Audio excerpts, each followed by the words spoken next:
너무나 거창하게 말씀하셔서 아주 쫄았습니다. 저기 이렇게 영광으로 생각합니다. 시간이 없기 때문에 바로 본론으로 들어가겠습니다. 우리가 노후에 3대 불안이 있다고 합니다. 첫째가 돈, 둘째가 건강, 셋째가 외로움인데요. 이 돈, 건강, 외로움 3대 불안에 대비하기 위해서 우리가 자산 관리를 잘해야 되는데, 그 자산에는 첫째 아시겠지만 실물자산, 주로 부동산이지요. 그다음에 두 번째가 금융자산, 현금, 예금, 주식, 채권, 원두, 보험, 요즘 난리나는 주식, 이게 금융자산입니다. 그리고 많은 분들이 간구하고 있는 게 뭐냐, 자기 자신, 인적자산이거든요. 저는 이제 금년 3월에 8순인데요. 지나고 생각해 보니까 저는 그 위에 두 가지보다도 밑에 인적자산에 대해서 관심을 갖고 일찍부터 어떻게 하면 늦게까지 일을 할 수 있을까, 그런 생각을 한 거가 큰 도움이 된 것 같습니다. 그래서 저는 오늘 그 얘기도 좀 하도록 하겠습니다. 자, 우선요, 오늘 시간이 없으니까 우리나라 요즘 퇴직이 빨라졌습니다. 얼마 전에 잡코리아, 취업 컨설팅 업체 잡코리아가 발표한 자료를 보니까 우리나라 40세 이상 직장인이 체감하는 평균 퇴직 연령이 51.8세라고 합니다. 제가 했던 미래에셋에도 작년 연말에 40대 후반에 명퇴하고 난리였거든요. 반올림에서 52세에 퇴직했다고 가정합니다. 그리고 83세까지만 산다고 가정하자. 왜 83세인가? 지금 우리나라 남녀 합해서 평균 수명이 83.7세입니다. 근데 우리는 평균 수명에서 지금 내 나이 뺀 만큼 앞으로 더 살겠지, 이렇게 계산하시면 안 되죠. 5명 중에 1명이 살아남을 확률, 그걸 20% 생존 확률 연령이라고 합니다. 그래서 우리가 노후 설계를 할 때는 20% 생존 확률 연령까지는 산다고 생각하고 노후 준비하는 게 상식입니다. 1980년생, 금년에 만 46세, 이분들의 20% 생존 확률 연령이 남자는 100살, 여자는 102살이래요. 그러니까 일단 여기 계신 분들은 100살까지 산다, 준비를 하셔야 됩니다. 아니면은 가장 많이 돌아가시는 나이, 그걸 최빈 사망 연령이라고 그러죠. 그게 우리나라 92세랍니다. 적어도 92세까지는 산다, 이러고 준비를 해야 된다는 겁니다. 자, 그런데요, 지금 우리나라에 이 재산이 이 인생에서 가장 많을 때가 50대랍니다. 통계청, 퇴직 직전이죠. 통계청 자료를 보니까 우리나라 50대 가구의 평균 가구당 총자산이 6억 6천이래요. 빚이 있습니다. 부채 차입금 평균 1억 천 빼면요 5억 5천, 이게 순자산 자기자본입니다. 언제 생각하면 50대 후반에 재산이 5억 5천 있으면 뭐 그럭저럭 먹고 살 수 있을 거 아닌가, 이렇게 생각하는데요. 문제는 5억 5천 중에 살고 있는 집값이 4억 6천이에요. 지금요 50대 가구의 순자산의 84%가 부동산입니다. 지금 부동산 난리지 않습니까? 부동산이 나쁘다는 게 아니고 이렇게 몰빵되어 있는 게 문제예요, 이게 지금. 그런데요, 남는 게 얼마입니까? 그걸 빼면 살고 있는 집이 4억 6천이에요. 그거 빼면요 9천만 원. 이걸로 30년, 40년 어떻게 삽니까? 그러니까 9천만 원 갖고 주식 사서 튀겨볼까 했다 빵으로 만들거나 코인 한다고 난리잖아요. 자, 그러면요 집을 팔아 살면 될 거 아니냐?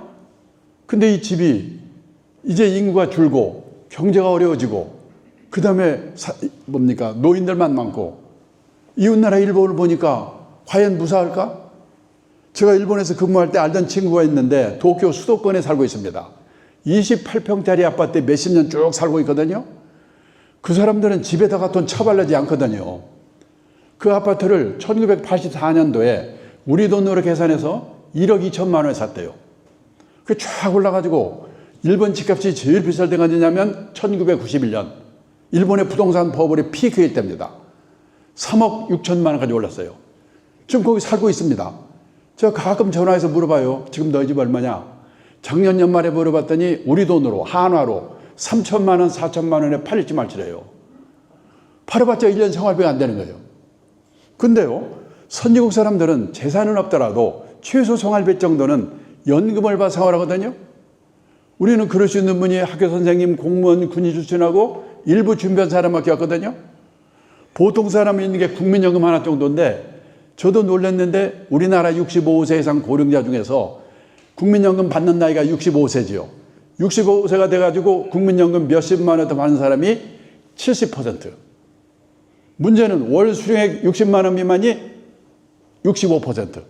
지금 우리나라 국민연금 평균 수령액이 60만 원이에요. 그리고 100만 원에서 많은 사람은 16%밖에 안 돼요. 그 60만 원 가지고 어떻게 생활합니까? 그러면 퇴직연금 있고 개인연금 있을 거 아니야?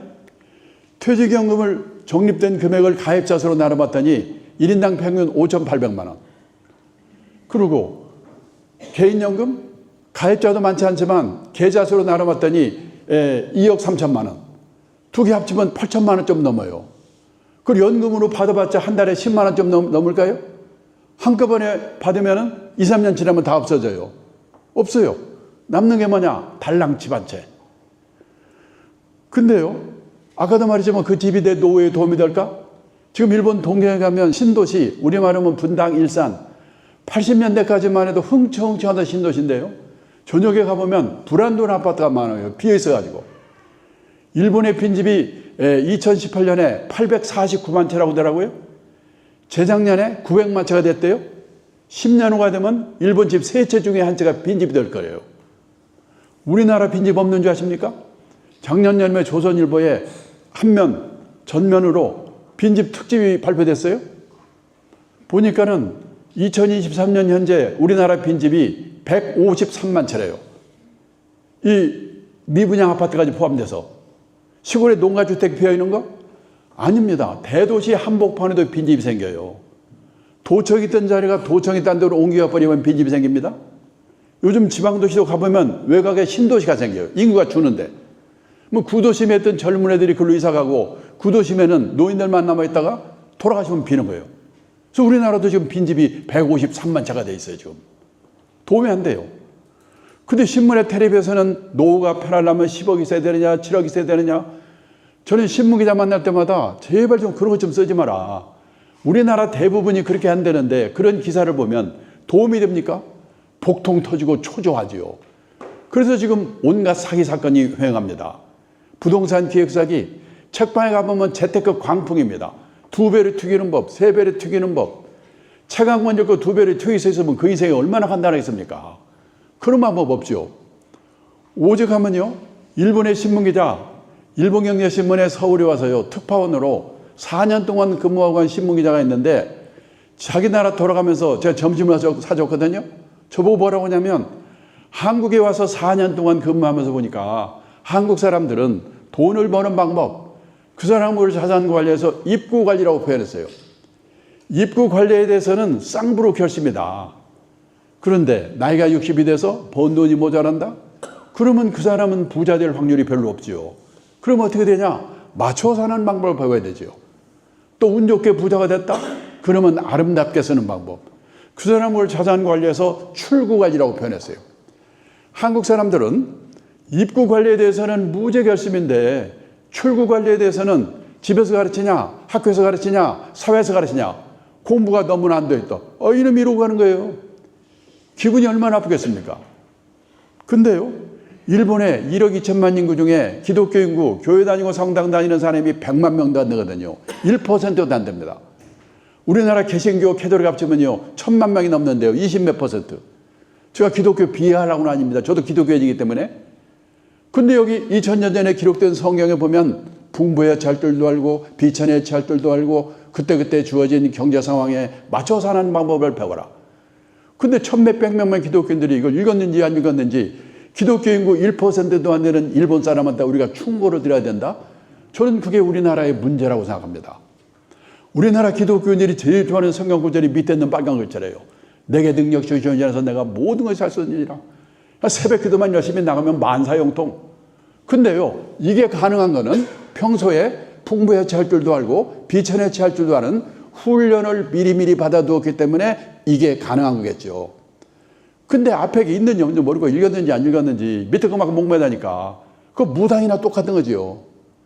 그래서요, 일본 가도 미국 가도 열심히 살았는데 유감스럽게 노후생활비 모자란 사람 거기도 많습니다. 어떡하냐? 할 수 없지. 나는 생활비가 모자라니까 체면 불구하고 쪽팔리는 거 감수하고 허드렛 일이라도 해가지고 한 푼이라도 벌 방법이 없을까? 일을 찾지요. 제가 지금부터 52년 전입니다. 1975년인데요. 일본 동경 증권거래소라는 데 가서 연수를 받았어요. 그때 제가 한국 증권거래소를 다니고 있었거든요. 그때 일본의 전체 인구 중에서 노인 비율이 8%였어요. 지금 우리나라 노인 비율 재작년 말에 20% 초고령 사회가 됐거든요. 53년 전에 일본의 노인 비율이 지금 우리나라 노인 비율의 절반도 안 됐었는데요. 지금 생각해 보니까 그때 일본의 노인들은 체면을 버리고 일할 준비가 되어 있었구나. 그때 제가 두 가지 광경을 목격했습니다. 하루는 동경증권거래소 지하에 주식이나 채권을 보관하는 창고가 있는데요. 그 앞을 견학하는데 머리가 허연 70은 넘어섰던 노인들이 100명 정도 앉아가지고 주식을 세고 있어요. 제가 놀래가지고 안내하는 분한테 물어봤죠. 저분들 옛날에 뭐 하던 분들입니까? 옛날은 회사 간부였고 공무원 출신도 있고 한 자리씩 한 사람들이죠. 얼마씩 받아요? 시간당 500엔, 우리 돈으로 5,000원 정도밖에 일한대요. 끝나고 제 숙소가 비즈니스 호텔입니다. 거기를 가보니까 5시가 되니까 인류 호텔이 아니라서 그런지 모르겠지만은 젊은 아가씨들이 퇴근을 하고 할아버지들이 밤땅번으로 교대를 하는 겁니다. 제가 그 두 가지만 가지고 일반화시킬 수는 없지만은 젊은 나이에 그거를 보고요. 나이가 들어서 일을 하려면 폼나고 권한 있는 일은 젊은 사람한테 주고 저렇게 허드렛 일 해야 되는 거구나. 나도 이제 앞으로 오래 살아야 될 텐데 저런 준비하고 살아야 되겠구나. 저는 그때 그걸 본 것이 제 인생에 얼마나 도움이 되는지 모릅니다. 근데요, 작년에 제 일본 친구가 저한테요, 책을 한 권 보내줬어요. 요즘 일본에서 베스트셀러가 된 책이래요. 문고판 책입니다. 제목이 뭐냐? 정년 후의 진실. 저 그 책 보고 깜짝 놀랐어요. 일본은 우리보다 몇십 년 일찍 선진국 됐죠? 자본 축적도 몇십 년 앞서서 시작했죠? 연금도 일찍 도입했죠? 모고사 걱정이 전혀 없는 줄 알았어요. 아니에요. 제가 보니까 일본의 60세에서 80세까지 평균 월 수입이 25만 엔, 우리 돈으로 250만 원. 근데 월 평균 생활비가 30만 엔, 300만 원. 그래서 일본 사람들, 보통 사람 월급쟁이들이 그 50만 원에서 100만 원, 우리 돈으로 일해서 벌 수밖에 없다. 일하는 게 당연하다. 그래서요, 일본의 70세 남성의 취업률이 46%, 절반이 일을 한대요. 뭔 일 하냐? 폼나는 일 하는 사람도 있겠죠. 근데 대부분 일본 아파트 관리인, 일본에서도요, 아파트 관리인 이거 하려고 경쟁률이 50대 1이에요. 50대 1. 가사 대행 서비스, 가사 도우미입니다. 제 친구는 사장인데 그 딸이 대학 나오는데요. 40대 후반인데 애 둘을 키우느라고 회사를 퇴직했어요. 애만 키운 게 아니라 틈틈이 시간을 내가지고 간호사 자격을 받는 전문학교를 다녔대요. 대학 나온 애가 간호사 자격을 따로 받는 거예요. 근데 지금 일본에는 방문개호라고 해가지고, 개호는 우리말로 말하면 간병, 돌봄 이런 뜻이거든요. 경제력 있는 노인들이 혼자 아니면 둘이 사는 집에 가가지고 주사도 놔주고 건강 체크해주고 간단한 집안일 도와주고, 그러는 일의 수요가 폭발적으로 늘고 있어요. 그거에서 돈 벌고 있어요. 사장 딸이고 대학 나왔는데. 중요한 거는 이런 일을 하면서도 쪽팔리하지 않고, 이런 일을 한 사람을 우습게 보지 않고, 그 다음에요, 노노케어. 지금요, 우리는 고령사회 그러지만 아직도 그 베이비붐 세대가 75세 이후 후기 노령기에 들어가지 않아서 실감이 안 나요. 일본은 지금 베이비붐 세대가 다 후기 노령기에 들어갔거든요. 난리 나요. 돌봐줄 시설이 없어요. 그러면 돌봐줄 사람이 없어요. 우리는 간병인의 지금 40% 50%가 중국도 모아서 도와주고 있거든요. 그 사람들 먹고 살만하고 애도 안 낳고 안 오면요, 우리나라도 난리 날 거예요. 지금 일본은 필리핀 사람들 데리고 오는데 말이 안 통하잖아요. 그래서 지금 일본이 사회 문제가 되는 게 뭐냐? 개호 난민, 개호 대란. 그러니까 간병 난민, 간병 대란. 그래서요, 일본의 요양시설에 가보면 앞에 딱 붙어 있어요. 60대, 70대, 심지어 80대까지 건강한 시니어를 환영합니다. 와서 일하세요. 그게 노노케예요. 지금 그런 세상을 우리도 가고 있어요. 근데 그동안에 우리나라는 일도 없지만은 하고 싶어도 체면, 남의 눈 때문에 어려웠거든요. 그런데 요 몇 년 전부터 우리나라도요, 무섭게 바뀌고 있어요. 제가 얼마 전에 택시를 타고 가는데 기사분이 60여 넘으는데요. 외국 회사에 서울 사장을 했대요. 사장할 때는 기사 딸린 고급 승용차에 부인은 사모님 소리 듣고 폼 잡고 다녔어요. 근데 우리 대단한 게 사장을 끝내자마자 목표를 세웠는데 나는 3년 이내에 개인 택시 받을 자격을 갖자. 그러려면 영업용 택시를 3년 무사고 운전해야 된대요. 그때 그분이 1년 8개월이 됐다고 하더라고요. 제 직장의 후배 한 분은 여자분인데 70이 넘었거든요. 요즘요 가족이 아프면 요양보호사 자격을 따서 간병하면 돈을 받잖아요. 자기 어머니를 돌봤대요. 돌아가셨답니다. 누가 오더니 너 자격증이 없고 성실하니까 다른 분을 좀 도와달라. 90 넘은 할머니를 도와드리고 있는데 마음이 맞아서 그런지 모르지만은 너무나 보람 있고 돈도 받고 좋다고요. 옛날 직장 동료 후배들에게 일일이 전화해가지고 너 빨리 간병사 자격증 따라고 권유하고 있어요. 돌고 돌아 제 교육까지 들어왔으니까. 그런 사람이 들고 있어요. 제가 다니는 교회에 96세 된 노인이 계십니다. 이분은 6.25 때 참전한 분이에요. 대학 교수 한 분이에요. 무지 건강해요. 근데 그런 분이 대개 부부 중에 한 분이 아플 가능성이 크거든요. 사모님이 그 수면장애가 와가지고 수면 들고 주무시다가 넘어져서 허리를 다쳤어요. 그래가지고 이 96세 노인네가 부축해서 화장실도 가야 되고 음식물 쓰레기 버리러 가야 되고 시장도 보고 그리고 어느 날 저한테 하소연을 하는 겁니다. 일요일 날 교회 나와서 위로를 받고 싶은데 상대해주는 사람이 없어요. 외로워요. 그래서 그때부터 그분 제가 한 시간씩 커피 사드리고 중공군 총 맞은 얘기 들어주는 게 제 일이에요. 지금. 근데 어느 날 그분이 뭐라고 하냐면 자기 집에 나라에서 보내주는지 간병인이 온대요. 남자인데 65세인데 재벌그룹에서 부장 한 분이래요. 그래서 병원 동행하고 이분 가끔 뭐 돌봐주고 하루 3시간씩 한 달에 75만 원 받는데요. 지금 우리나라도 그런 나라로 가고 있어요. 그렇게 살다 보니까 60이 넘어서 먹고 살 걱정을 하게 됐다. 유감스럽게 우리나라는 그런 분이 20, 30%밖에 안 되는 것 같아요. 그러면 그분들은 퇴직도 했고 먹고 살 걱정도 없으니까 그냥 놀고 먹으면 되는가?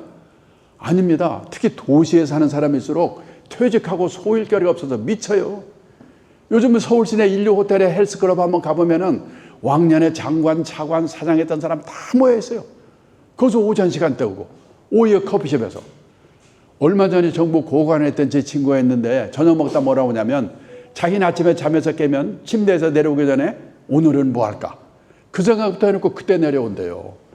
하루 이틀도 아니고 30년, 40년 그래 살아보세요. 환장합니다. 그래서 선진국에서는 퇴직하고 먹고 살 걱정이 없는 사람 뭐 하는가? 취미활동 절반, 봉사활동 절반이면서 약간의 용돈벌이 하는 일, 이런 일들을 하고 있다는 거예요. 그 대표적인 게 여기 있는 NPO 활동이에요. 이 공부할 필요가 있어요. 민간 비영리 조직. 우리 NGO, 시민단체 많죠? 그건 비정부 기구의 뜻입니다. NGO도 넓은 의미의 NPO에 포함이 돼요. 미국 가면요, 130만 개 정도의 NPO가 있대요. 그런 데 가서 뭔가 노인네 돌보는 일, 애들 교육시키는 일, 지역사회 개발 이런 일 해요. 현역실 같으면 100을 받았을 텐데 한 30 내지 40 정도만 받아요. 먹고 살 걱정은 없는 사람들이니까. 그러면 60 내지 70은 사회공헌 활동, 요즘 유행하는 재능 기부지요. 그리고 30 내지 40은 용돈벌이, 아주 공짜는데 재미가 없으니까. 그래서 미국에서는 NPO에서 일하는 사람도 다 취업 인구에 포함을 시킨대요. 몇 년 전 통계를 보니까 미국 전체 취업 인구의 10% 정도가 이 NPO에서 일하는 사람들이래요. 지금 이웃나라 일본도 옛날에 고베에서 큰 지진이 났잖아요. 풀뿌리 봉사단체가 아주 큰 역할을 했어요. 그래서 일본도 이 NPO를 쉽게 만들 수 있는 촉진법을 만들어가지고 5만 개 정도의 NPO가 있어요. 퇴직하고 그런 데 가서 일하거나 자기가 만들거나 다 그렇게 하는 거예요. 지금 우리도 그런 세상으로 가고 있거든요. 나는 퇴직하고 뭘 해볼까? 우리가 인생을 살아가면서 정년을 3번 맞이한다고 합니다. 첫 번째가 고용정년, 보통 회사 55세. 근데 아직도 몸이 쌩쌩해. 그래서 허드렛 일이라도 사회공헌활동이라도 겸언활동이라도 자기가 정해서 하는 일의 정년이 있습니다. 그리고 마지막으로 하나님이 불러가는 정년, 인생 정년이지요.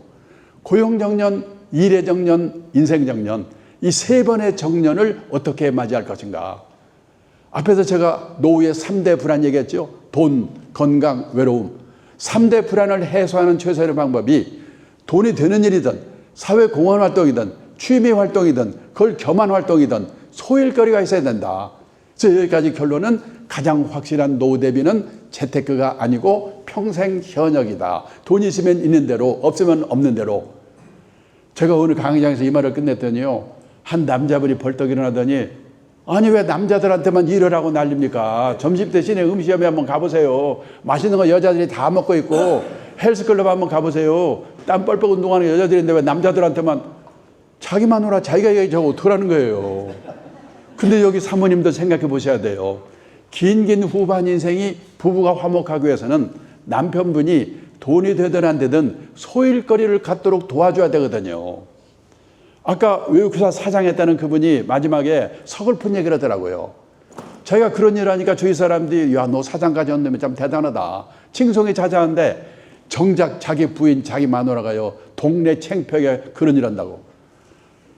아주 우리나라 제일 미치는 게 동네 창, 우리 마누라도 마찬가지야. 동네 창피하게, 동네 창피하게. 그리고요, 남자분들은 고생하다가 꼴 보기 싫은 사람 참아가면서 일하다가 퇴직하고 집에 갔더니 요즘 온갖 조롱거리의 대상이 되어오잖아요. 삼식이가 또 영식이가 또 그런 말 들으면 뿔 따고 나죠. 우울증 걸립니다. 근데 그것도 생각을 하나만 바꾸면 되는 게 뭐냐면 다들 내 마누라만 나한테 야속한 거 같죠. 내 마누라만 그런 게 아니라 대한민국 마누라가 다 똑같다. 대한민국 마누라만 그런 게 아니라 세계 마누라가 다 똑같다. 그러면 대책을 내가 세워야 돼요. 그 증거를 하나 보여드리겠습니다. 일본의 오가와 유리라고 은퇴 전문가가 있는데요. 한 달에 한 번씩 에세이 글을 보내오는데 얼마 전에 보내온 에세이의 제목이 뭐냐. 일본에서 은퇴 남편 인기 1번. 어떤 남자가 퇴직하고도 인기가 짱인가. 요리 잘하는 남편, 건강한 남편, 싹싹한 남편, 집안일 잘 도와주는 남편. 그 안에 답이 없어요. 낮에는 집에 없는 남편이래요. 다 똑같아요. 지금 우리나라는 약과예요. 많은 분들이 요리는 중국 요리가 최고고 마누라는 뭐 하이하이 싹싹한 일본 마누라가 최고라고 침을 지는데 천만의 말씀입니다. 일본 여자가 얼마나 무서운지 아십니까? 일본에요. 가정주부들이, 전업주부들이 남편이 퇴직하고 집에 있으니까 남편 재택 스트레스 증후군이라는 게 생겼어요. 증세가 뭐냐? 우울증, 고혈압, 천식, 공황장애, 암공포증, 십이장, 궤양, 키친 드링커. 주방에서 술 홀짝홀짝 마시는 거. 우리나라는 여기까지는 안 갔잖아요. 그러면 왜 우리나라와 일본의 부인들은 남편이 퇴직하고 집에 있으면 이렇게 스트레스 받냐? 우리나라와 일본은요, 남편이 현역으로 있는 동안은 남편의 세계와 아내의 세계가 분단된 세계에 살고 있는 거예요.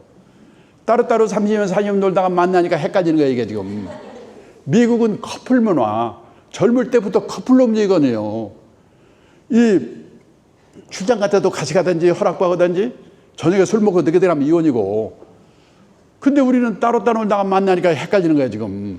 그래서 일본에요, 전업주부들 있잖아요. 전업주부인데도 40대 후반이 되면 애들 교육 대부분 손에서 떼거든요. 거의 대부분의 가정주부들이 뭔가 아르바이트를 해요. 슈퍼에서 간단한 물건 정리라도. 남편은 남편대로 뭔가 자기 하는 거예요. 그러니까 낮 시간 동안은 이 자기만의 시간을 서로 피쳐갔기 때문에 갈등이 해소가 되는 거예요. 우리 지금 똑같은 거예요. 우리가 노후에, 퇴직 후에 파산하는, 빈곤에 빠지는 리스크가 5가지가 있습니다. 첫째, 준비 없이 은퇴 창업했다가 밀려서 창업했다가 실패하는 리스크. 몇 년 전에요, 우리나라가 전체 취업자의 자영업의 비율이 25%를 제가 알고 있었거든요. 엊그저께 봤더니 20% 줄었어요. 선진국의 평균이 10%래요. 10% 될 때까지는 자영업이 팍팍팍 줄 거예요. 그러니까 준비 없이 그거 했다가 보통 2, 3년 만에 50%가 폐업하거든요. 폐업 비용 들어요. 그게 파산하는 거예요. 그 다음에요, 금융사기 드글드글합니다. 이거 조심해야 돼요. 얼마 전에 제 손자가 저보고 뭐라고 하냐면, 할아버지가 유튜브에서 3천만 원 가지고 한 달에 1억 만들어준다고 지금 AI로 사기치고 있어. 제가 서울시 경찰청 사이버 수사에 신고했거든요. 뭐라고 하는지 아세요? 지금 현행범도 못 잡아요. 그래서 막 뭐 하나 탁 잘못 누르면 걸리는 거예요. 제 고등학교 동기가요, 몇 년 만에 전화를 했어요. 내가 부담 갈까 봐서 안 하려다가 내가 전화를 했다면서 네가 이런 거 하냐? 안 하. 사기예요, 사기.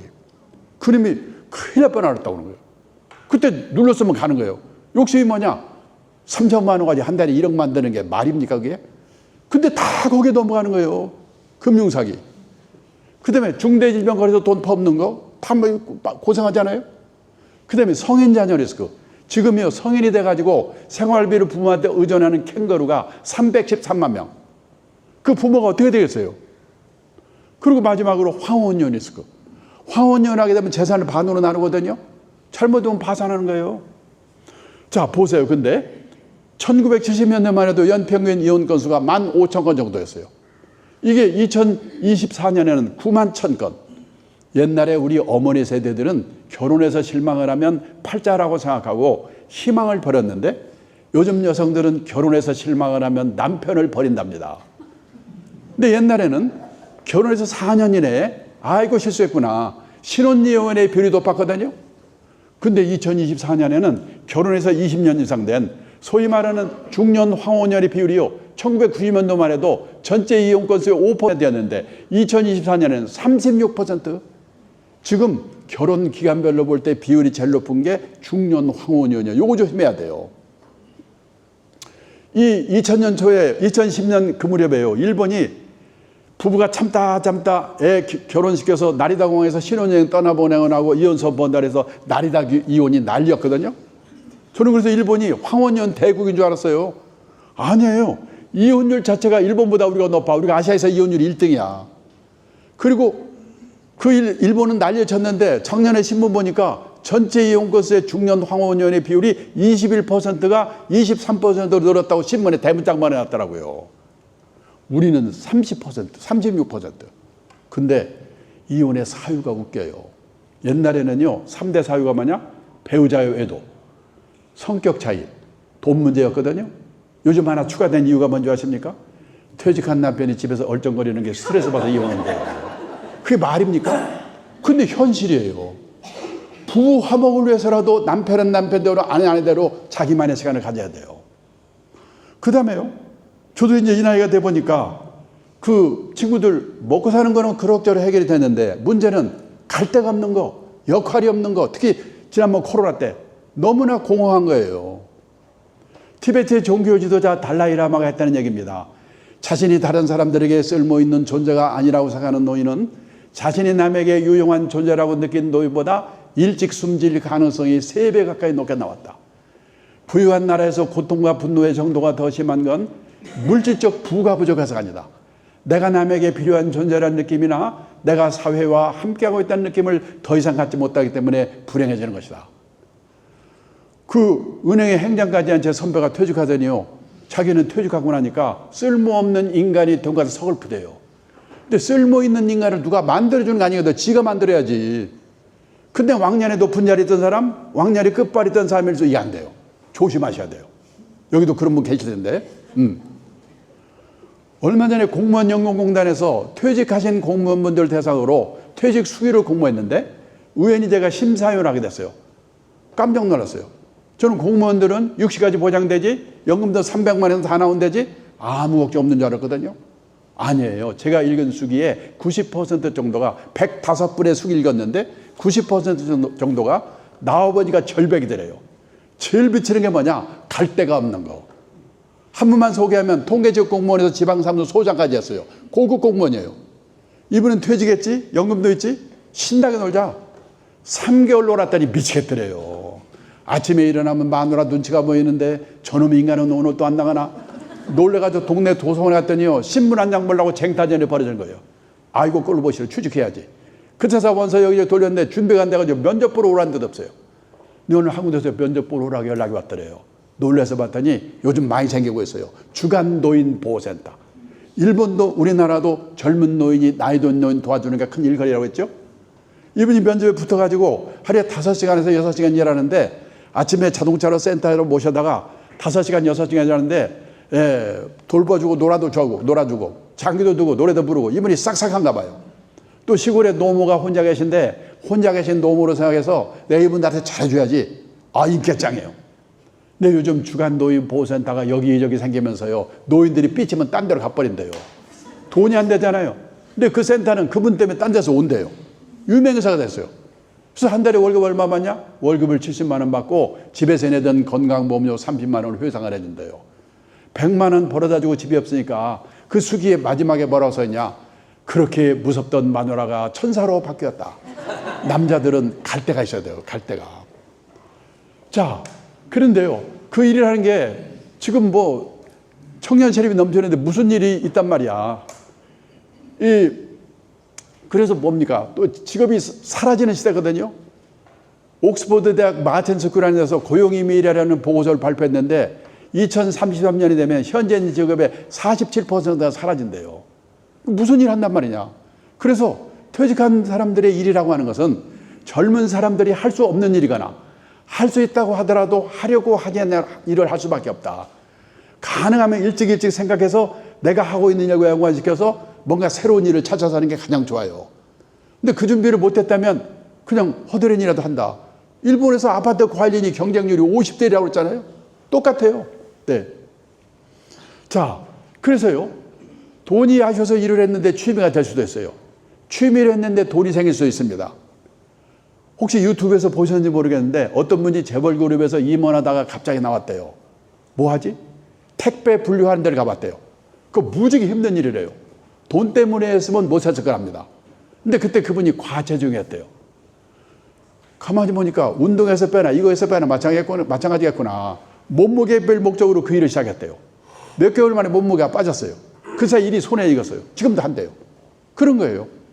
돈이 하셔서 일을 했는데 취미가 될 수도 있고 취미를 했는데 돈이 생길 수도 있지만은 처음부터 돈도 생기고 취미도 맞고 남보기도 폼나고 쉽지가 않죠.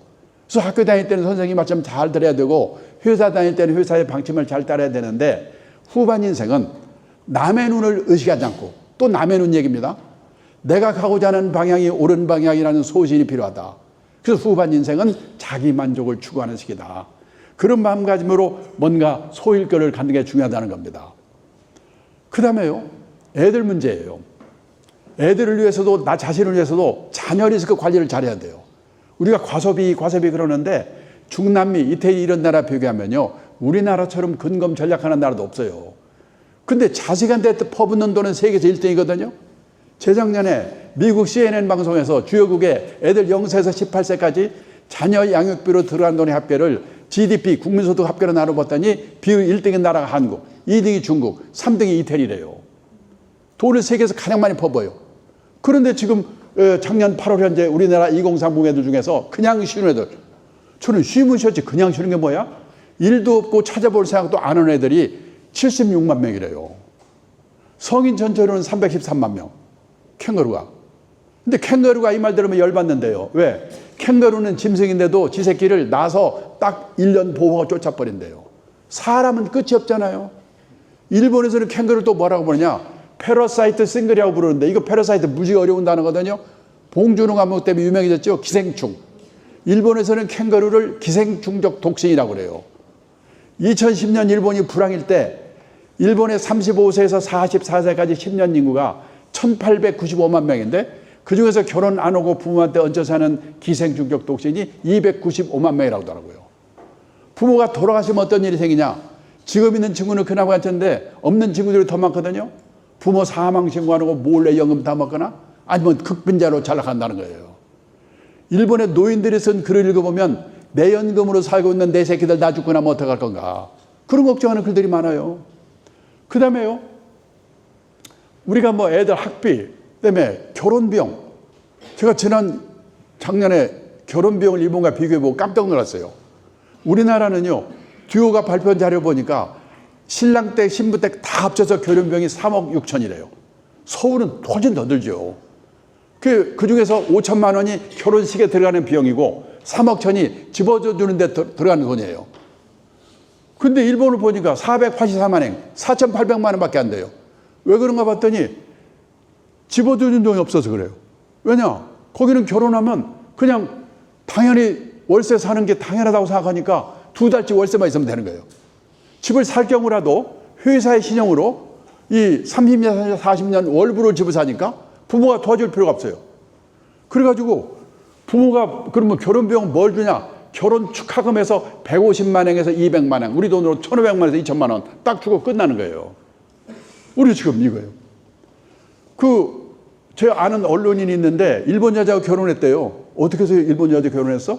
일본 대사관에 근무하는 여자인데 일본 수상한테 인터뷰 좀 하게 해달라고 뭐 메일 주고받다가 얼굴을 한번 보자고 해서 만나가지고 어떻게 해서 결혼하게 됐대요.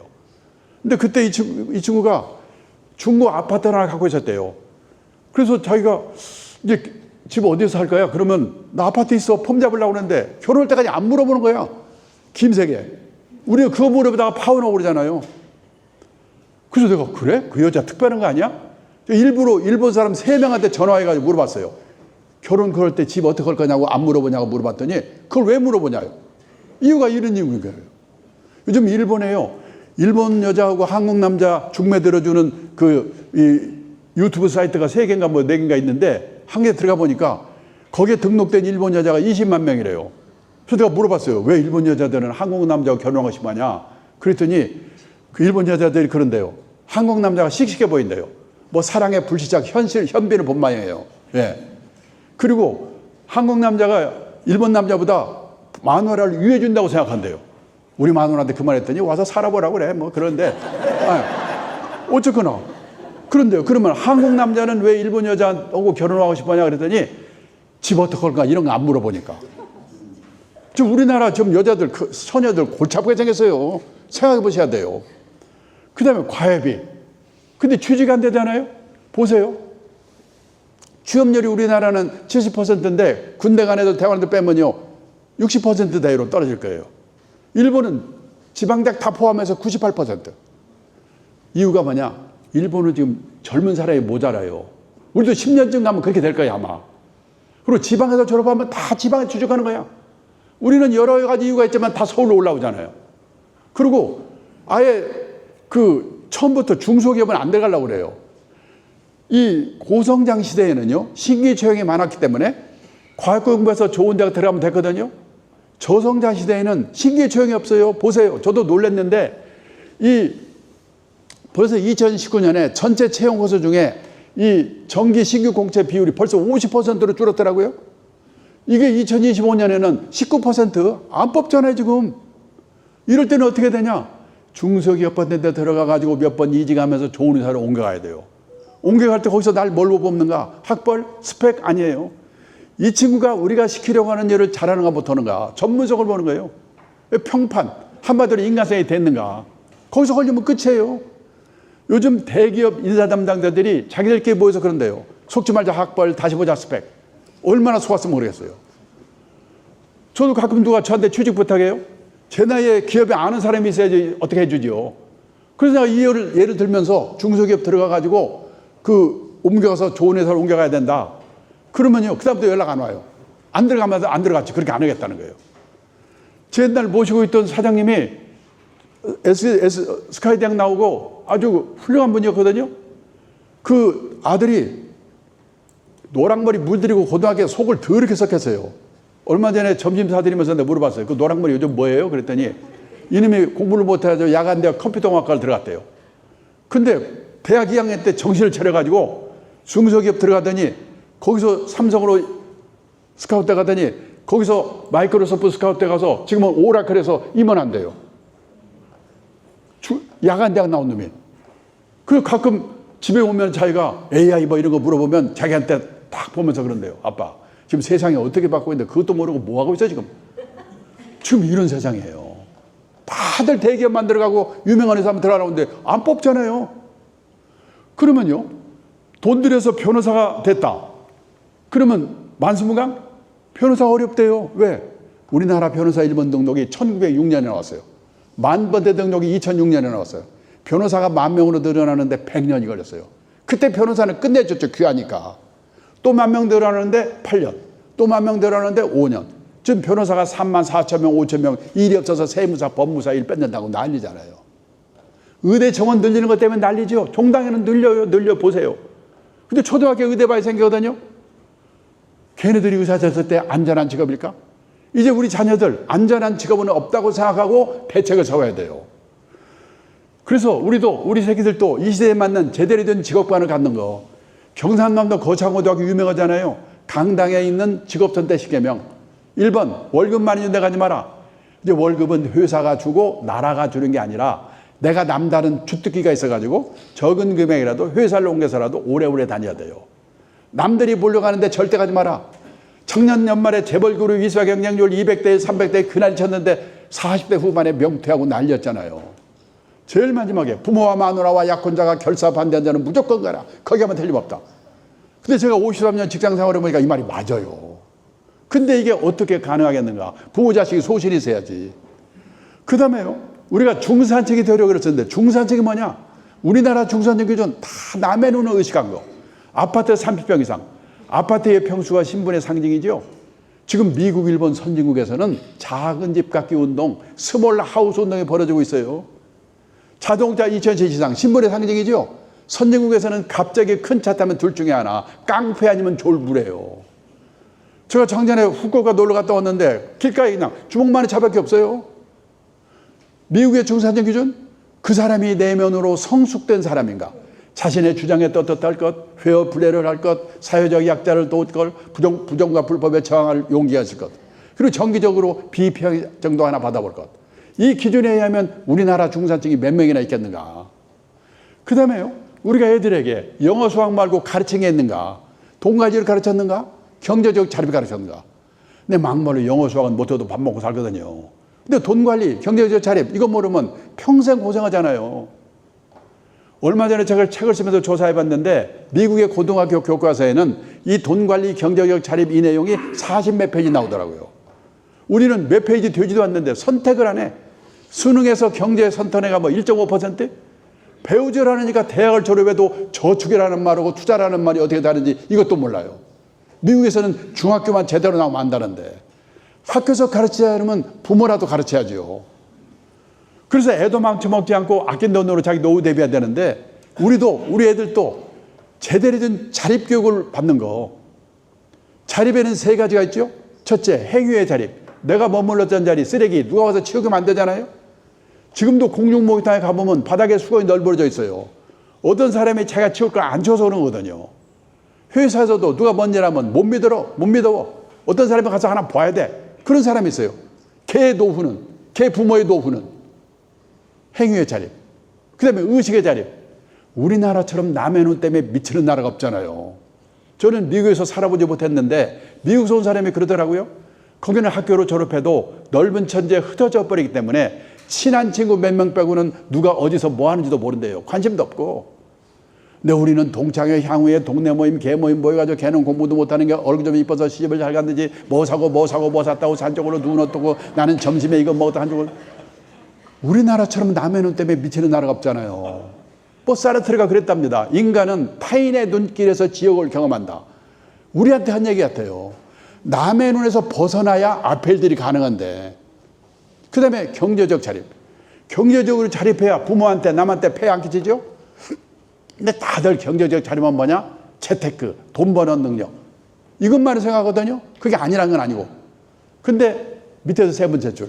진정한 경제적 자립이란 주어진 경제적 상황에 자기 자신을 맞춰놓는 능력을 기르는 거다. 절약이죠. 그리고요, 우리가 선진국 가면 부자 나라, 돈 많은 나라 이것만 생각하는데 아니에요. 선진국이라고 하는 것은 세상을 떠날 때까지 최소 생활비 정도를 연금을 받을 수 있도록 되어 있는 나라가 선진국이에요. 우리나라는 연금으로 이렇게 들 수 있는 사람이 학교 선생님, 공무원, 군인 출신 일부 준비한 사람밖에 없으니까 31%밖에 안 되잖아요. 뭐 그동안에 우리나라 노인들은 뭘 먹고 살았냐? 보세요. 1980년도 말이죠. 자식이 도와줬잖아요. 그때는 72%. 근데 우리는 뭐든지 화끈해. 지금 10%로 줄어버렸어요. 몇 년 일해서 다시 수하면 우리나라도 주수입원이 자녀의 도움이라고 대답하는 비율이 미국처럼 0.7, 일본처럼 1.9, 독일처럼 0.4 이렇게 바뀔 거예요. 선진국 어느 나라도 자식이 부모의 주생활비를 도와주는 나라가 없어요. 그래서요, 부부가 국민연금도 드셔야 돼요. 가정주부는 의무는 없지만은 10년 이상만 한 달에 9만 원씩만 한다면요, 30세부터 60세까지 가입하면 58만 3천 원씩 받아요. 물가 오르면 늘어나요. 남편 거 합치면 절대 굶을 염려 없어요. 그리고 직장인은 퇴직연금. 요즘은 1인 영업, 1인 기업, 자영업 하는데도 다 세제 혜택 받으면서 들 수 있거든요. 그리고 그걸로 모자라니까 한 달에 10만 원, 20만 원 해도 개인연금. 이 100세 시대에는 국민연금 1층, 퇴직연금 2층, 개인연금 3층. 그래서 3층 연금 많이 듣죠. 3층 연금으로 최소 생활비 확보하는 게 가장 중요해요. 그리고 자식이 어떻게 되더라도 이게 있으니까 이건 안 뺏기거든요, 연금은. 예. 그럼 그거 못한 채로 나는 이미 퇴직했는데 이제 와서 어떻게 해? 그러면 살고 있는 집, 고향의 땅, 과감하게 은행에 맡겨놓고 생활비 받아 쓰다가 갈 때 정산하는 겁니다. 부동산 연금이에요. 주택연금, 농지연금. 어떤 분은 그러죠. 그래도 갈 때 자식한테 집 한 채는 주어야지. 그래서 생각해 보세요. 100살에 가면서 자식한테 집 줘봐야 그 자식 70살이거든요. 자, 그리고요. 이제 부동산 얘기를 조금만 하고 끝내겠습니다. 저도 놀랐는데요. 한국은행에서 재작년에 구매력 평가, 물가를 감안한 환율로 평가한 가구당 순자산을 계산해서 발표했는데 우리나라는 62만 달러, 8억이 넘어요. 근데 일본이 52만 달러. 우리가 일본보다 부자예요. 그냥 환율로 계산해도 일본이 44만 달러, 우리가 42만 달러. 혹시 일본은 가족 수가 많아서 그런가? 1인당으로 해봐도 우리가 26만, 일본이 22만. 뭘로 계산해도요, 우리나라가 일본보다 가구당 순자산은 많아요. 근데 왜 우리는 이렇게 어려울까요, 살기가? 이유가 뭐냐? 우리나라는 76%, 젊은 사람까지 포함해서 76%가 부동산이거든요. 퇴직한 사람, 노인들은 8, 90%가 부동산이에요. 그거밖에 없어요, 집이. 그러니까 문제예요. 미국은 32%, 일본은 37%가 부동산이에요. 그러니까 우리와 미국, 일본은 자산 구조가 딱 반대예요. 그러니까 우리나라는 한마디로 말하면 재산 이꼴 부동산인데 부동산 가격이 비싸니까 부자처럼 보이는 거예요. 계속 부동산이 오르면 상관없겠죠. 나라는 미쳐버리겠지만은. 근데 혹시라도 인구가 줄고 이웃나라 일본처럼 경제가 어려워지고 노인만 남고 그러면서 일본과 같은 장기 집값 하락 현상이 우리한테 나타나면 나 어떻게 되지? 걱정이 되는 거예요. 지금요, 우리나라의 이 부동산이 일본에 비교해서 얼마나 비싼가를 제가 한번 말씀드려 보겠습니다. 우리 남한 땅 넓이가요, 10만 평방킬로미터예요. 일본 땅 넓이는 38만 평방킬로미터입니다. 남한 땅 넓이는 일본 땅 넓이의 약 4분의 1이에요. 그런데요, 2024년 가격으로 우리 남한 땅을 다 팔았다고 가정하면 그걸 뭐라고 하냐면 주식 시가총액처럼 토지 시가총액이라고 그래요. 얼마냐? 1경 2039조 원. 근데 그때 일본이 엔화가 약세가 돼가지고 엔화로 그걸 원으로 계산해 보니까 1경 1500조. 우리가 많아요. 그리고 작년 연말 환율이 또 액이 조금 올랐거든요. 그랬더니 그때는 1경 2900조. 이제 위원회 일본이 많아요. 환율에 따라서 우리가 많았다, 일본이 많았다. 똑같다고 보면 돼요. 근데 땅 넓이는 4분의 1인데 땅값은 4분의 4 똑같다. 그 말은 우리나라 평균 땅값이 일본 땅값의 4배 비싸다는 얘기예요. 그런데요, 제가 1980년대 후반에 일본이 부동산 버블로 난리 났을 때입니다. 그때 일본에서 근무하고 있었는데 들은 얘기예요. 그때 일본에 땅을 다 팔면 우리 남한 땅 다 판 돈에 15배라고 그랬어요. 그러니까 1980년대 후반 이때는 우리 남한 땅의 땅값이 일본 땅값의 15분의 1이었는데 지금은 똑같아졌으니까 15분의 15가 됐다. 그 말은 지난 30년 동안 일본 집값 땅값은 왕창 떨어지고 우리나라 집값 땅값은 왕창 올랐다는 얘기예요. 이게. 한번 생각해 봐야 돼요. 그러면 일본 땅값이 얼마나 떨어졌냐? 보세요. 일본 3대 도시 도쿄, 오사카, 나고야의 택지. 82년을 100으로 볼 때 9년 만에 3배 올랐다가 20년 만에 3분의 1 떨어서 옆으로 기다가 요즘 그냥 약간 오른대요. 이렇게 장기 하락을 하니까 일본 사람들이 집에 대한 생각이 바뀌었어요. 우리처럼 집에 한이 맺혀 있잖아요. 일본의 보통 사람이 내가 집이 없어. 근데 금융자산이 몇 억 있어. 그러면 은행에서 돈을 빌려가지고 집을 살까? 집 사면 세금 내야지, 수리해야지, 골치 아프잖아. 에이, 집은 빌려 살고 이건 딴 데 투자할까? 냉정하게 생각해 보거든요. 근데 우리 어떻습니까? 내 돈이 하나도 없더라도 은행에서 빌려준다면, 아버지가 빌려준다면 영끌, 눈 감고 집 사잖아요. 지금 집 사는 돈을 빌려주는 거가 엄청난 특혜가 돼가지고 그것 때문에 지금 난리잖아요, 온 나라가. 근데 일본은 마음대로 빌려가세요. 빌려가지고 사세요. 안 사. 왜 그럴까? 한 번쯤은 생각해 보셔야 돼요. 언제 폭발할지 모르지만 우리도 그런 폭발이 올지가 모르니까. 그래서 저는요, 시간이 없으니까 제가 그러니까 사세요, 파세요 이 말은 아니고 다만 앞으로 집을 사줄 사람도 누구냐? 젊은 사람들이 집을 사주는 거거든요. 지난 20년 동안에 우리나라 20, 30대는 100만 가구가 줄었고 앞으로 20년 동안에 130만 가구가 또 준대요. 집을 늘려가는 것은 애들 생기면서 40, 50대거든요. 지난 20년 동안에는 260만 가구가 늘었는데 앞으로 20년 동안에는 190만 가구가 줄어든대요. 그 무슨 가구만 늘었냐? 노인네 가구만 400만 가구 늘었고 앞으로도 530만 가구가 또 든대요. 근데 노인들은 이미 집이 있거나 없더라도 살 능력이 없어서 그런 거 아니에요. 누가 집을 사줄 건가 생각해 봐야 돼요. 그리고요, 1, 2인 가구는 680만 가구 늘었고 앞으로도 380만 가구가 또 느는데 3인 이상 가구는 110만 가구 줄었고 앞으로도 170만 가구 또 준대요. 여기까지 말씀드리면 저 사람은 증권에 찾아왔나? 주식 사라고 꼬시려고 그러는구나. 그러니까 부동산 안 된다 그러고 보나마 막판에 가면 주식 사라고 할 거야. 아닙니다. 지금요, 몇 개월 후에 뭐가 어떻게 되는 건 아무도 몰라요. 제가 함부로 사세요 파세요 저는 이런 말을 능력도 없고 할 생각이 없어요. 다만 사고 팔고는 알아서 하시더라도 원칙만은 지키셔야 됩니다. 원칙이 뭔데? 투자라고 하는 것은 리스크가 따르는 것입니다. 따라서 재산이 한 곳에 집중되어 있으면 안 됩니다. 갖고 계신 재산이 100% 부동산에 몰빵되어 있으시다면 그 부동산이 오를 때 오를 망정 우선 10% 20%라도 금융자산을 가지세요. 그리고 나이가 들어가면서 금융자산의 비중을 높여가셔야 됩니다. 그래서 환갑 나이쯤 되면 선진국 수준까지는 못 가더라도 부동산과 금융자산 비중이 반반 정도는 돼야 된다. 그래야 오르든 떨어지든 주택빈곤 하우스폰은 안 된다. 그리고 옛날처럼 과도하게 돈을 빌려가지고 집 사는 거는 조심해야 된다. 언제 폭발할지 모르니까. 그리고 어떤 분이 그래요. 나는 5억짜리 아파트 한 채밖에 없는데 뭐 5대5로 구조조정하라고? 그 반쪽일 수도 없고 어떡하란 말이야. 그런 분은요, 그거 갖다 맡기고 주택연금 받으면 돼요. 그럼 65세부터 한 달에 120만 원씩 죽을 때까지 받아요. 떠날 때는요, 남으면 자식한테 주고 모자라면 끝. 그리고 그 구조조정하는 효과도 있어요. 그렇게라도 하셔야 된다. 그래, 금융자산을 늘리란 말이지. 뭘로? 현금, 예금, 주식, 채권, 펀드, 보험 뭘로 늘려? 그걸 정하기 전에 수많은 금융상품은 저축상품과 투자상품으로 나눠진다. 이게 미국의 중학교 책에 나오는 거예요. 아직까지 모르고 계셨으면 꼭 오늘 이거 알고 가세요. 이게 저축해서 돈 모으자, 투자해서 돈 모으자 뜻이 비슷한가 보다. 아니에요. 상반된 개념을 갖고 있어요. 저축의 뜻이 뭐냐? 아껴서 모으다. 우리가 은행에 예금하는 거, 지급액이 확정된 보험에 드는 거, 지급액이 확정된 연금에 드는 거, 이거를 저축상품이라고 합니다. 저축상품을 사시면 늘어나는 속도는 느리지만 원금이 깨지는 법이 없어요. 왜? 금융기관이 운용의 결과를 책임져 주기 때문에.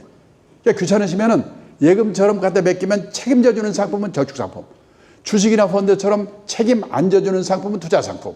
요거라도 꼭 외워두세요. 그럼 어떤 돈으로 예금, 저축해야 되느냐? 단기간 내 쓸 돈, 원금 깨먹으면 절대 안 되는 돈. 이거는 눈 감고 예금해야 돼요. 특히 요즘 같은 때 조심해야 돼요. 누가 와가지고 6개월 후에 딸 시집 보내려고 혼수자금 5천만 원 마련했는데 누가 오더니 지금 종합주가지수 6천 넘어가지고 저렇게 오르고 있는데 뭐하고 있어 지금? 그걸로 튀겨가지고 시집 보내. 그 말 듣고 튀기려고 넣었다가는 딸 시집 못 보내요. 그건 아깝더라도 단기간 내 쓸 돈이니까 그냥 예금에 처박아 두는 거예요. 그런 거예요. 그러면 투자의 뜻은 뭐냐? 가능성을 믿고 자금을 투하하다. 주식, 채권, 선물, 옵션, 펀드, 보험 중에서도 변액보험, 연금 중에서도 변액연금. 잘하면 돈을 벌어. 잘못은 원금도 깨먹어. 리스크가 따르는 상품. 근데 여기 계신 분 중에 한두 분 변액보험, 변액연금 든 분이 계십니다. 더 문제는요, 자기가 들었는지 안 들었는지 모르는 사람이 더 많아요. 이게 문제예요, 이게. 왜 제가 이걸 알았냐면은 몇 년 전에 집에 가니까 제 아내가요, 보험을 좋은 거 들었다고 그래요.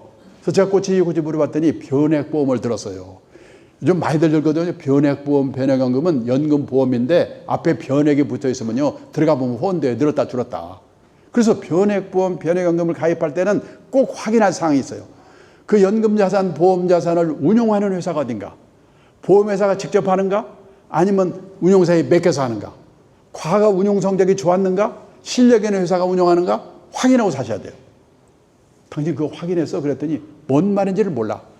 그러면 당신한테 판 보험사 직원한테 물어보라고 그랬어요. 그 사람도 모른대. 본사에 물어서 알려준대. 그게 지금 우리나라의 문제예요. 그냥 투자 공부를 하면 주가 예측, 부동산 예측, 온갖 유튜브에서 오릅니까 떨어집니까 뭐 사야 됩니까 그것만 듣고 있는 거예요. 그런 상품에 대해서 제대로 모르고. 그러면 어떤 돈으로 해야 되느냐. 지금 저한테 꼭 와서 이 불장에 지금이라도 주식을 사야 됩니까 물어보는 사람이 있어요. 그러니까 이걸 지킬 생각 있으면 해도 돼요. 보세요. 단기간 내에 써야 될 돈은 따로 마련돼 있고, 그러니까 빚내서 하지 말라는 거거든요. 근데 지금 31조가 지금 빚내서 하고 있어요. 시장에 장기간 묻어둘 각오되어 있고, 묻어두래요. 묻어둔다고요? 여기 여러분의 자제분 중에 그런 분 없는가 잘 보세요. 우리나라 20대 남성 주식 투자자가 평균 주식 보유 기간이 5.9일이에요. 1년에 61번은 샀다 팔았다 한대요. 선진국의 보수적인 자산운용사가 2년이나 3년에 한 번씩 샀다 팔았다 하거든요. 우리는 5.9일 만에 한 번씩 사고 팔고 해서 1년에 60번 이상을 사고 팔고 하면요. 꿈에도 나타나요. 이러다가도 그 생각해야 돼요. 회사 잘려요. 직장인은 회사에서 하는 일이 얼마나 엄청난 금융자산인가를 알아야 됩니다. 회사에서 일은요. 월급 나오죠. 보너스 나오죠. 퇴직금 나오죠. 직장인은 일에서 성공해야 돼요. 가장 큰 투자 엔진은 자신의 직업이다. 근데 우리 새끼들처럼 그래 빈번하게 샀다 팔았다면 일은 언제 하고 도태되고요. 또 어쩌다 한 번은 마칠 수 있지 모르지만은 1년에 61번을 계속 마칠 수 있습니까? 하나님도 못 맞춰요, 그거는. 근데 그 일을 지금 우리들이 하고 있는 거예요, 이게 문제예요, 지금. 보나마나 지금 주식 지금 들어가는 게 좋아요? 그런 사람. 어저께 들어간 사람이 오늘 7% 떨어졌으니까 막 심장마비 걸릴 거야, 아마. 그러니까 이런 마음으로 샀으면 그런 생각이 없죠. 지금이라도 또 사도 돼요. 이런 마음으로 사겠다면. 예. 지난번에 코로나 사태 이후에 그때 주식 산 사람들을 보면요. 코로나 사태 때 피크가 3,300이었거든요. 2,900에서 3,300 사이에 65% 사람이 샀어요. 그래가지고 참다 딱 팔아버리니까 그다음부터 오르는 거예요, 이렇게. 그게 문제예요. 그래서 장기 투자, 분산 투자 하라는 게 거기에 이유가 있는 거예요. 자, 그 다음에요. 많은 분들이 주식에 투자에 대한 공부를 하라고 그러면 주가 예측, 부동산 예측, 예측에 관한 공부라고 생각하거든요. 근데 보통 사람이 단기 예측은 불가능하다. 존리라고 유명한 사람 있죠? 그 사람이 저한테 한 얘기예요. 몇 개월 후에 주가 어떻게 되냐고 신문기자 특히 와서 물어보면 미치겠대요. 모르니까. 그 사람도 모르고 보통 사람이 어떻게 알아요? 공부하라며. 무슨 공부? 자산관리의 기본 원칙. 그리고 전문가를 활용하는 법. 우리가 일해야 되는데 전문가 도움을 받아야 돼요. 그리고 이 사람이 전문가인지 아닌지 식별하는 법을 알아야 돼요. 보세요. 그러면 전문가를 어떻게 활용하냐? 처음에는 없으니까 어떻게 해야 됩니까? 입소문으로 물어봐야 되겠죠. 소개를 받아야 되겠죠. 그래서 누가 이 사람 괜찮은 사람이라고 소개를 받았어요. 뭐 그 사람이 전문가인지 아닌지 식별하는 법. 그걸 이제 말씀드리겠습니다. 먼저 보세요. 내가 이번 달에 월급 다 쓰고 50만 원이 남았다. 50만 원으로 노후 대비 금융상품을 사야 되겠다. 그러면요. 그 소개받고 알아둔 사람을 찾아가요. 그 사람이 증권회사에 있을 수도 있습니다. 은행에 있을 수도 있습니다. 보험회사에 있을 수도 있습니다. 찾아가요. 찾아간 사람한테 나 50만 원어치 사야 되겠는데 뭘 살까요? 그러면 그 사람이 기다렸다는 듯이 그래요? 이거 사세요. 조심해야 돼요. 그 사람은 두 가지 가능성이 있어요. 첫째, 그 회사가 지금 캠페인하는 상품 목표에 달성해야 되니까 묻지 말고 그냥 이거 사라고 그런 거예요. 자기 목표에 달성해야 되니까.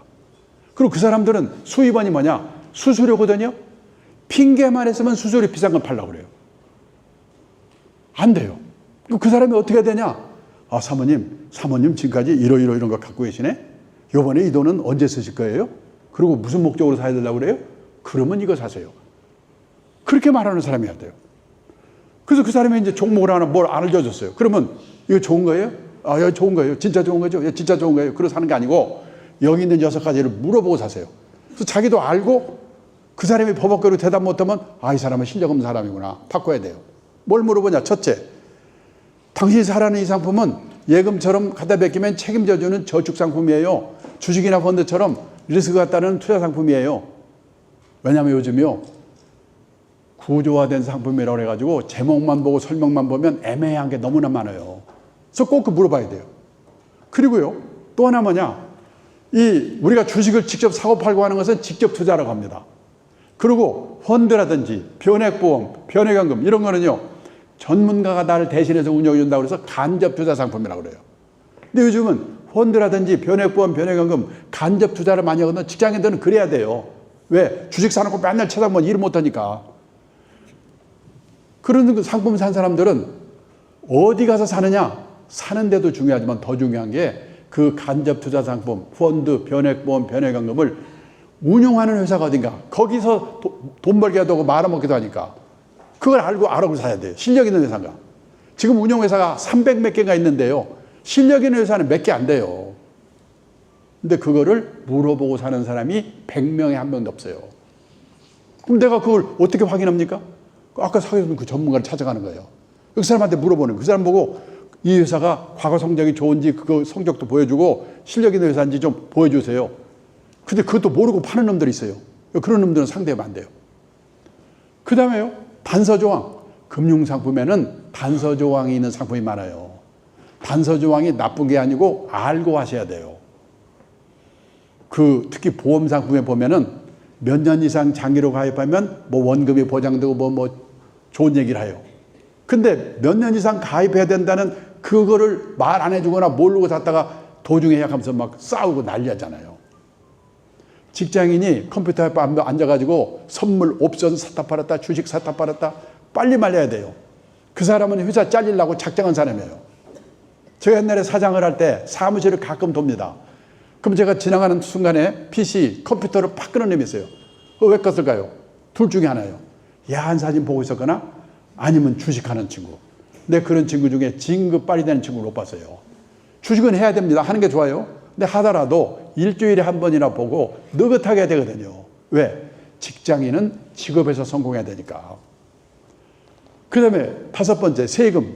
옛날에는 세금은요, 부자들만 생각하면 됐거든요. 근데 앞으로는 서민들도 절세 상품을 잘 활용해야 돼요. 정부가 국민들의 노후를 책임질 수 없으니까 노후 준비하시라고 절세 상품 많이 내놓고 있거든요. 지금 1년 만기 정기형 금리가 뭐 2.5% 이러기 때문에 이런 때는요, 세금 깎아주는 것만큼 수익 내기가 무지가 어려워요. 예. 그리고 예를 들어서 절세 받을 생각으로 샀는데 도중에 해약하면요, 혜택 받은 거 다 토해내야 돼요. 그래서 세금에 대해서 좀 알고 있어야 돼요. IRP, 개인형 퇴직연금, ISA, 종합자산관리계좌, 그다음에 개인연금. 이런 것도 활용 잘해야 돼요. 그리고 마지막으로 수수료. 펀드 사시면서 보험 가입하시면서 수수료가 얼마나 되는가? 이거 물어보고 사는 사람 100명에 한 명도 없어요. 근데 선진국의 투자가들은 펀드 살 때, 보험 가입할 때 제일 먼저 물어보는 게 수수료예요. 왜? 0.5% 차이만 나도 5년, 10년 가면 큰 차이를 내거든요. 요거를 꼭 확인하고 알고 사고 대답 못하고 버벅거리면 그 사람은 조심해야 돼요. 그 다음에요. 가끔 이제 특히 오늘 같은 날 누가 와서 물어보는 거예요. 나 이번에 퇴직하는데 퇴직금 2억 받는데 그 돈으로 주식 사서 튀겨가지고 노후자금 마련할 수 없을까요? 그 튀기려다가 날리면 노후가 어떻게 되겠습니까? 제가 뭐라고 대답하냐? 인생 단계별로 자산관리 전략이 3단계로 나눠집니다. 나는 어느 단계에 있는가? 그 단계에 맞는 전략을 취하셔야 됩니다. 1단계가 언제냐? 현역이에요. 이때는 현역이기 때문에 월급 타서 쓰고 남은 돈을 모아가면서 적립하면서 운용하는 단계예요. 그리고 일하면서 운용하는 단계예요. 이때는 젊고 현역이고 월급도 있으니까 공격적으로 해도 돼요. 이 주식도 하고 주식형 펀드도 하고. 근데 아까 말한 장기 투자, 분산 투자 원칙을 잘 지켜야 돼요. 그러고요. 중요한 건 뭐냐? 2단계부터요. 여기 계신 분은 2단계 이미 들어선 분들이 많은 것 같아요. 퇴직을 하고 나면 월급이 없거든요. 그런 분들은 뭐냐? 모아놓은 노후 자금을 꺼내쓰면서 인출했으면서 운용하는 단계가 되거든요. 제가 세계 평균을 조사해 봤더니 모아놓은 노후 자금의 연 4% 이내에서 꺼내쓰세요 그러더라고요. 그러니까 1억을 모았으면 1년에 400만 원 이내에서 꺼내쓰라는 거예요. 그래야지 30년 40년 꺼냈으니까. 그 남은 돈은 1억에서 400만 원 쓰고 9,600만 원 남았다. 이 돈은 운용을 해야 되거든요. 목표 수익률을 얼마로 하냐? 목표 수익률을 정기예금 금리 플러스 알파. 정기예금 금리가 지금 2.5%거든요. 그러니까 3%나 4%나 5% 정도의 목표를 하는 거예요. 근데 그 말하면 다 웃어요. 그거 벌려고 투자해? 튀겨야지. 근데 그리고 2단계에서 더 중요한 건 뭐냐면 2단계에서는 가능하면 모아놓은 노후 자금을 안 꺼내 쓰는 노력, 덜 꺼내 쓰는 노력을 해야 돼요. 우리가 아셔야 될 게 뭐냐? 노후에 들어가는 돈이요, 스마일형으로 늘어나요. 처음에 젊을 때, 현역 시절에 돈 많이 쓰다가 퇴직하면 확 줄어들어요.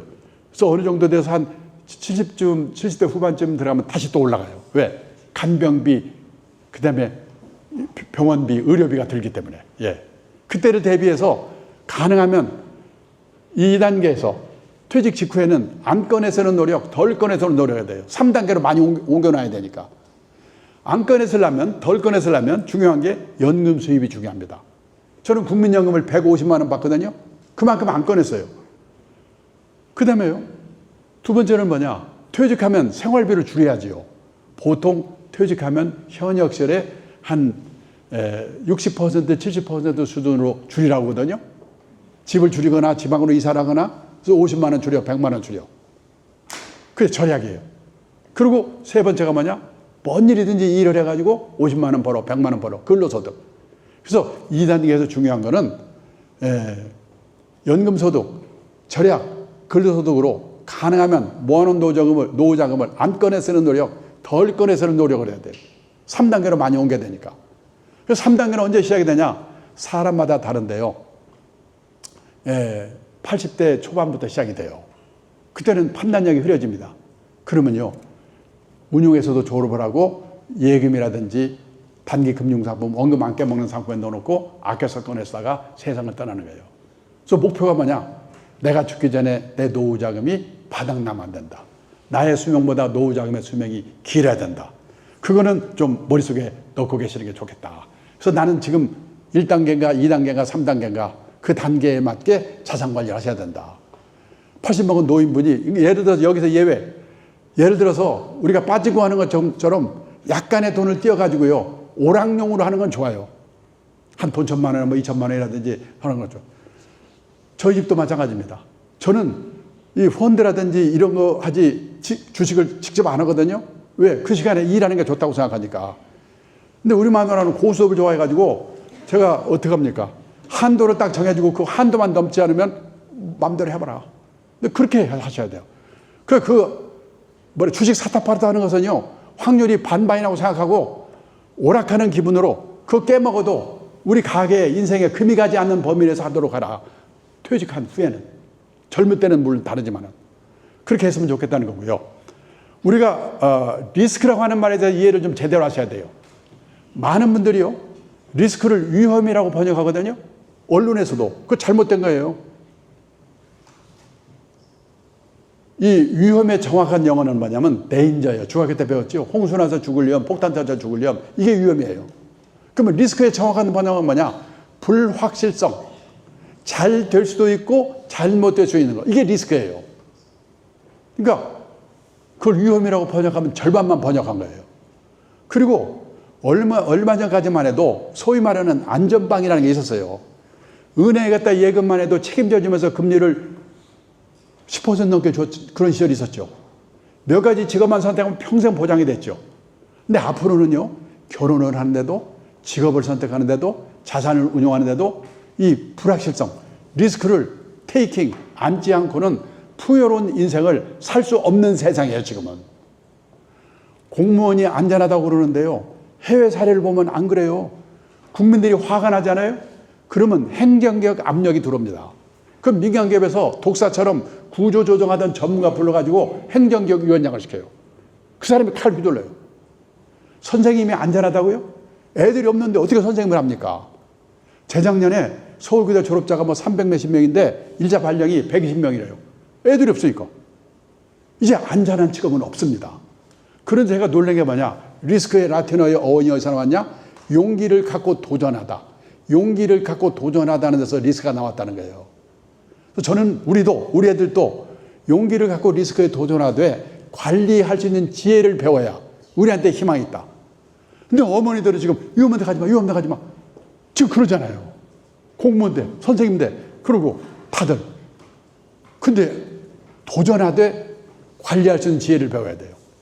그러면 그 지혜를 가르쳐 줘야지. 그래서요, 책도 많이 읽고 인생 경험하면서 인생에 대한 리스크 관리를 하는 지혜를 배워야 되거든요. 주식 투자에 따르는 리스크만 간단히 말씀드리고 끝내겠습니다.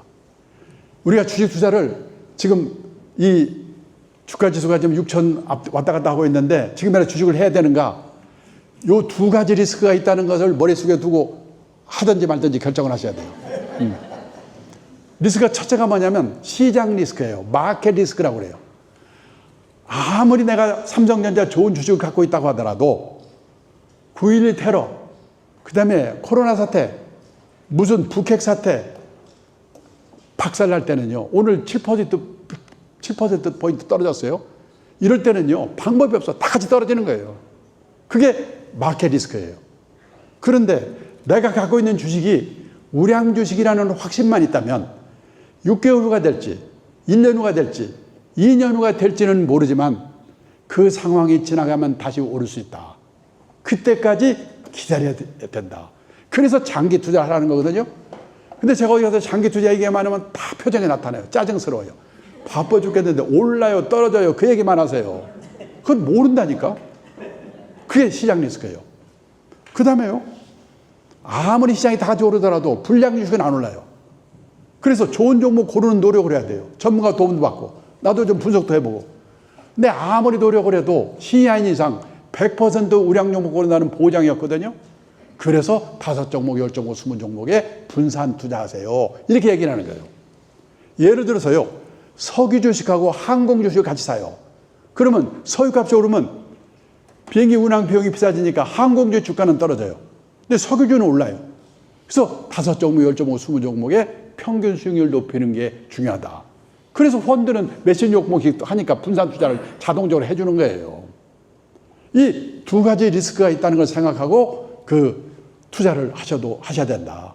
그리고 꼭 빈번하게 우리 지금 20대 남성처럼 1년에 61번 사탁 팔았다는 거 이건 정말로 말려야 돼요. 그거는. 성공할 수가 없어요. 예. 그거는 뭐냐? 투자에서도 성공 못하고 직업에서도 성공 못하는 거. 지금 딱 30분 됐습니다. 끝내겠습니다. 질문 있으시면. 네, 감사합니다. 우리 인생의 선배로서 우리 전문들에게는 또 영감을 주셨고 또 저 같은 이제 노후를 준비하는 사람들에게도 많은 교훈이 됐습니다. 혹시 질문 사항이 있으면은 한 5분 정도 질문 받겠습니다. 혹시 질문? 제가 하도 원칙 얘기만 하니까 되게 질려가지고 질문을 못 그냥 아무거나도 아무거나 질문하시겠지 말. 네, 특별히 뭐 강의를 워낙 잘 하셔서 그런지 질문이 없는데요. 서울대학교 경제학과를 나오셨는데 저는 서울대학교 암기학과가 있는 거라서 어떻게 이렇게 글자 하나 안 틀리고 여러 번 했기 때문에 그렇습니다. 대단히 감사합니다. 큰 박수로.